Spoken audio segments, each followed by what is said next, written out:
So it's actually Monday today. We're back from Boskell. Boskell is our house in the countryside in Spain, and we were able to go there for a few days. So we did at the weekend, and it's pretty wet out there. It's February now, middle of February, and it's hard to show it in pictures. That's the morning dew. I think that's about 9 in the morning, and that'll hang around till like 12. So you can't do much outside in the way of cutting grass, which you need to do at the moment. But it's about, it's more than ankle height. It doesn't look it there because that bit is actually pretty short and it doesn't show up very well. For some reason that hasn't grown much. Anyway, it's above ankle height, and it will go past knee height if I don't cut it. So I'm going to cut it from time to time. Otherwise, if it goes above knee height, it's too much for me. It takes too many days to cut it. So I have to pay somebody to do it. It's expensive because, well, it's not expensive, but it's more than it's, money. So I wanted to show you how wet it is, but luckily it ain't as wet as it used to be. Here's our lane just in front of the house, actually, this bit, and you can see there is water there. That is water. It's not a puddle. Well, it looks like, I don't know whether you call it a puddle or not, but it's water. It's permanent. It's always there until the spring hits, properly. It hasn't actually rained for about 10 days, I think, there, but that is always there. And if you drive around the countryside, you get large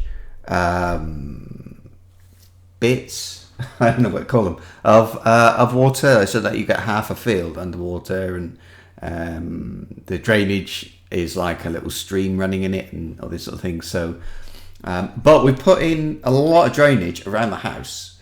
It has made a bit of difference to there as well.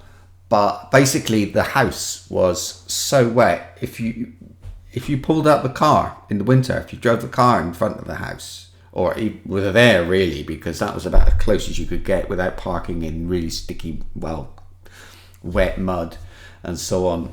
Anyway, it was bad.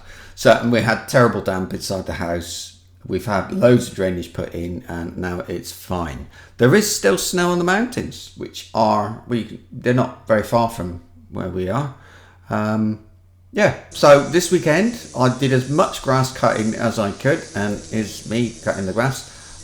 It's not, again, I've got a bit that is pretty good, but I did cut this in the summer, and to cut this, and the lane goes up behind me, to cut that it took days, and it was so high. So trying to keep on top of it now.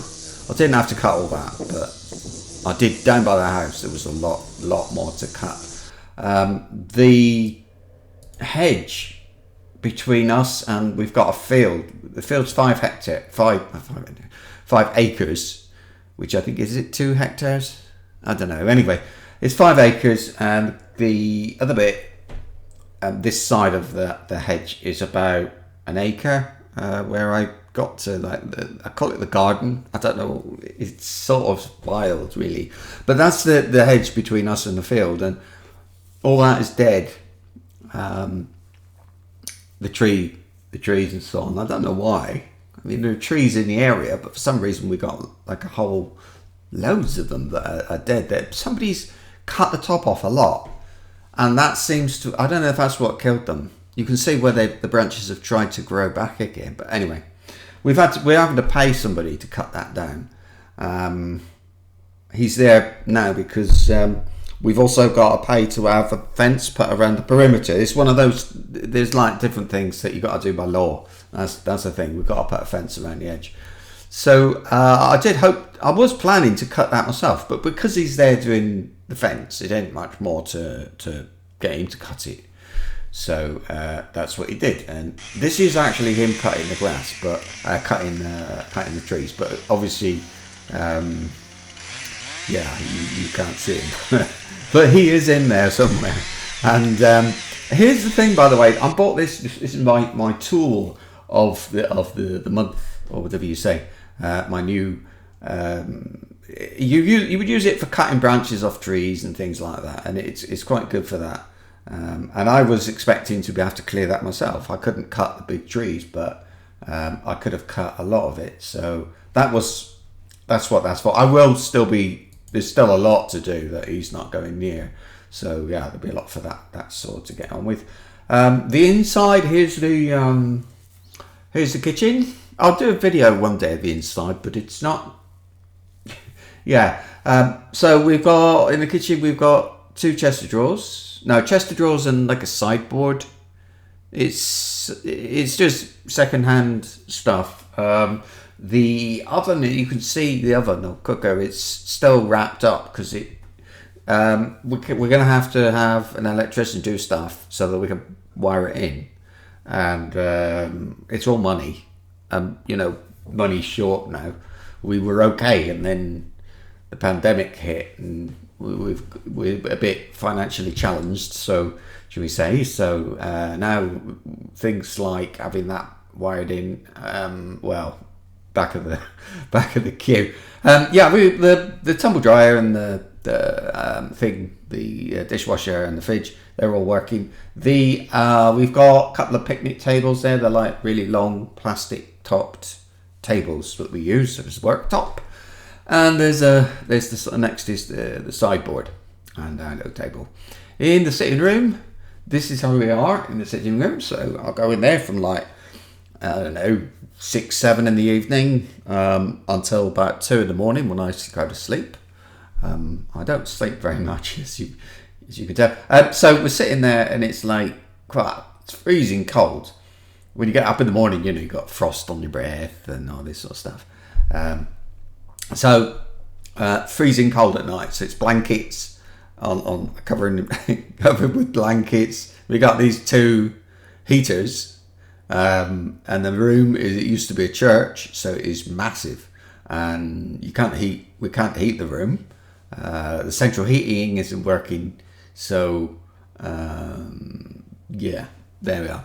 So we got that. Now this visit, we were waiting for IKEA. We were told by IKEA they were going to come this time and deliver some furniture, which we've been waiting for 3 months. They didn't turn up, so you could say wasted visit in a way, but they've now given us a new date of a month from now, so that's 4 months waiting for the furniture to be delivered. We don't know what to do. If we pay somebody to deliver it, it's €500 to do that. That is to deliver 2 sofas, a television cupboard thing, and a bed. That's all, but that's because of where it is. The distance from where we are, Madrid, is 2 hours from Madrid, and then that is the price. That's the best we can get. And I'm not sure. I think, in fact, if we were to tell IKEA we'll pick it up, I don't trust IKEA to have it there for us. It's a national problem. Actually, I've seen it. It's a problem in the UK as well. So maybe it's international. Well, it's international, but you know what I mean.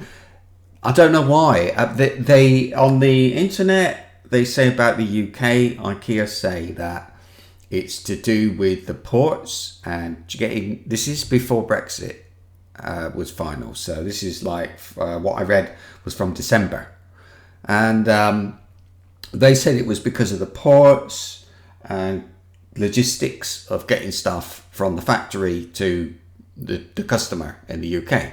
So people were waiting up to 3 months for stuff. Now, we are in Spain. This stuff, we looked it up. The stuff is made in Poland and Romania.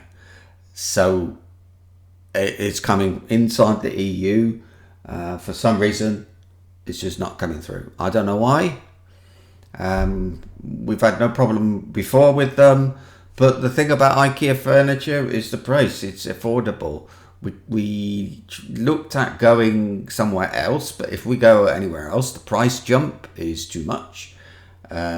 So it's hard to know what to do. We've talked about if we buy a couple of chairs, we can take them down there. But I don't know. I mean, look, would you live in that? It makes it very difficult to go there for any length of time because it's so uncomfortable that being there for more than a few days is not very nice at all. I don't think we can. We can't cope with that. So here we are, we're stuck. We want to go back again next weekend. We've got loads to do on the outside of the house and the inside of the house. Did I say that's all our furniture is second-hand stuff. So it's all sort of old stuff and things. We haven't bought anything other than those tables and the things in the kitchen. Anyway, that's it. Enough. I'm off for now. I'll see you later on today, but we do hope to go back to Boskell pretty soon. Until then, bye.